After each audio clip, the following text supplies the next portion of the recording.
కాకినాడ జిల్లాలోని శంకవరం మండలంలో పర్యటించారు రాష్ట్ర పంచాయతీరాజ్ అండ్ రూరల్ డెవలప్మెంట్ ప్రభుత్వ సలహాదారులు పోతిరెడ్డి నాగార్జున రెడ్డి. కాకినాడ జిల్లా శంకవరం మండలంలో ప్రభుత్వ సలహాదారు నాగార్జున రెడ్డి విస్తృతంగా పర్యటించారు. అన్నవరం గ్రామంలో 1-2 సచివాలయాలను తనిఖీ చేశారు. వెటర్నరీ మొబైల్ వ్యాన్లు సర్వీసులను పరిశీలించారు. సీతంపేట సచివాలయ పరిధిలో జగనన్న హౌసింగ్ కాలనీ ద్వారా ఇంటింటికి ట్యాప్ పరిశీలించడం జరిగిందన్నారు. జగనన్న కాలనీలో ప్రభుత్వ సలహాదారు నాగార్జున రెడ్డి బెనిఫిషియార్స్తో కూడా మాట్లాడడం జరిగింది. నెల్లిపూడి సచివాలయం, ఆర్బీకే మరియు సచివాలయాన్ని వైఎస్ఆర్ క్లినిక్ను రికార్డులు పరిశీలించడం జరిగింది. కొత్తంగి గ్రామంలో ఎన్ఆర్ఈజీఎస్ ద్వారా అమృత్ సరోవర్ ట్యాంకును పరిశీలించారు. ఆ తర్వాత నాడు నేడు ద్వారా జడ్పీ హైస్కూల్ నందు పనులను పరిశీలించి విద్యార్థులతో డిజిటల్ క్లాసులు పరిశీలించి విద్యార్థులతో ముఖాముఖి మాట్లాడారు.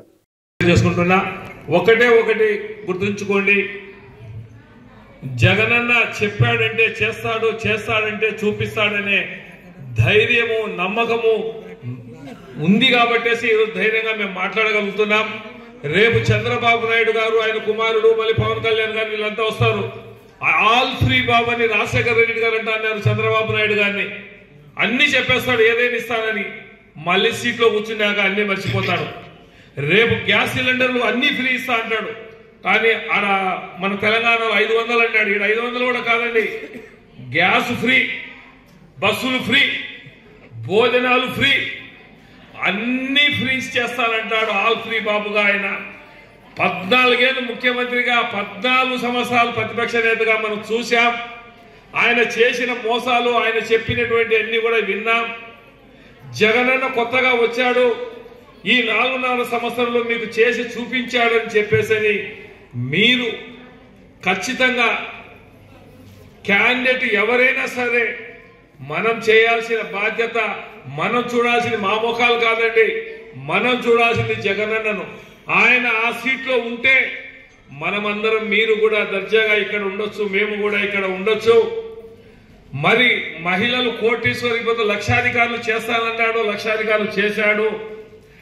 నెక్స్ట్ వచ్చేటప్పటికి లక్షాధికారులు కాదండి, కోటీశ్వరులు చేస్తానని కూడా చేయగలుగుతాడని చెప్పేసి కూడా చెప్తున్నా. ఇది వాస్తవం, నగ్న సత్యం అని కూడా మీకు తెలియజేస్తున్నా. ఒకటే కాన్సెప్ట్ జగనన్న చెప్తాడు, నేను పైనున్న దేవుణ్ణి నమ్ముతాను, రెండవది ప్రజలను నమ్ముతాను.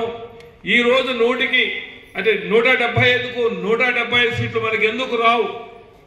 అన్ని చేశాం, అన్ని ఇచ్చాం.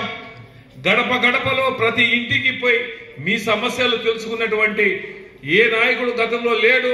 అది ఒక్క జగనన్న ప్రభుత్వంలోనే జరిగిందని చెప్పేసి కూడా మీకు తెలియజేసుకుంటూ, అందరూ బాగుండాలి, అందులో నేనుండాలి అనే కాన్సెప్ట్తో జగనన్న ముందుకు వస్తున్నాడు. మీరు ఖచ్చితంగా ఎవరు ఎన్ని మాటలు చెప్పినా కుల రాజకీయాలు పక్కన పెట్టండి. డబ్బులు రేపొద్దున ఒక్కొక్కరు 1000 రూపాయలు, 5000 కానీ 10,000 కానీ మేము ఓటుకి ఇస్తాం, మాకు వేయండి అంటారు. ఒక్కసారి మనం హాస్పిటల్లో పోతే అది ఒక్కసారి పోతుంది.